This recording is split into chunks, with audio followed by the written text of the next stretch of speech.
guys, for today's video ay gagawa tayo ng tutorial sa CapCut. Paano maglagay ng auto caption. Okay? Let's go!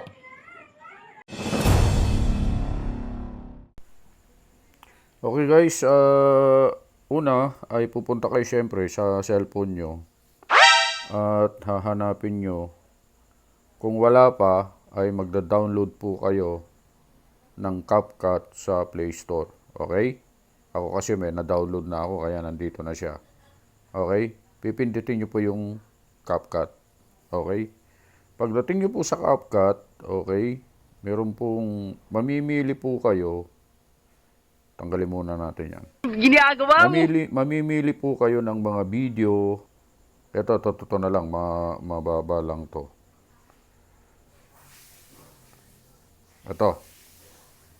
Itong video to. Okay? Maiksi lang yan. So, pag napindot nyo na po yung video, mag-play nyo. Pre, May sounds yan. malaki ang problema ko. Okay? Ano yun, pre? Ngayon, Pinagbintangan lalagyan natin siya ng auto caption. So, ang gagawin nyo, pipindutin nyo po yung text. Okay? And then, nakikita nyo dyan may auto caption. Pindutin nyo po yan. Okay? Then, mamimili po kayo dyan kung ano ang templates na gagamitin ninyo. Kung ano yung gusto nyong makita na sulat, mga ganyan, yan. Mamimili po kayo. Ito yung mga pro na yan, may bayad po yan. So, dito tayo sa free. Okay, dito tayo sa libre. Ito na lang. Yan. Pag napindot nyo na po yan, pwede kayong mamili. Ito kasi, dahil sa Pilipino naman yung salita natin, Tagalog nga eh. Okay? So, dapat ang ilagay natin dyan, pipindutin nyo kasi yan. Kung English po yung lalagyan nyo ng auto caption, syempre, English po yung pipindutin nyo. Pero kung Pilipino, Tagalog, syempre Pilipino. So, Pilipino tayo. Pagka napindot nyo na po yan, na-ready nyo na po yan, napindot nyo na yung Pilipino, yung template na gusto nyo, pipindutin nyo na po yung generate. Ito to, yung button na yan, para i-generate na niya ng auto caption. Kusa po siyang mag-generate. Automatic, kaya nga auto eh. Auto caption kasi mag-automatic na siya. Okay, yan.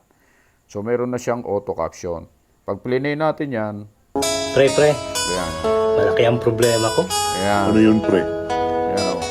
Pinagbintangan akong gwapo. Ayan. Anong ginawa mo? Wala akong magawa. Solid ang ebidensya eh.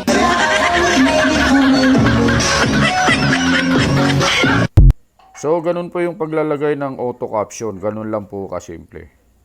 Pag nakumpleto nyo na po, na-check nyo na, tama po yung spelling. Kasi i-check nyo din eh.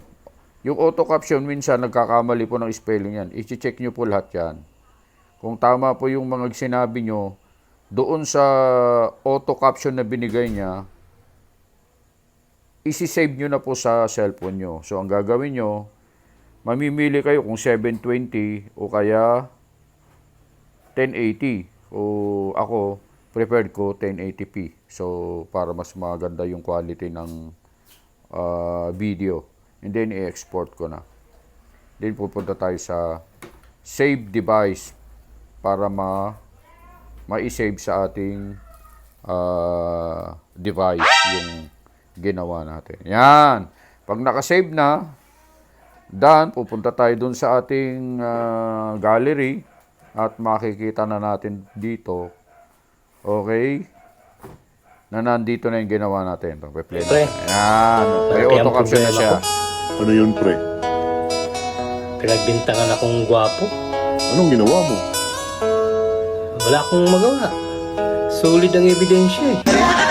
Okay? Kung nagustuhan nyo yung video, paki-follow naman yung ating page, Just Vlog, at stay tuned para dun sa marami pang tutorial na i-upload natin. God bless and babush!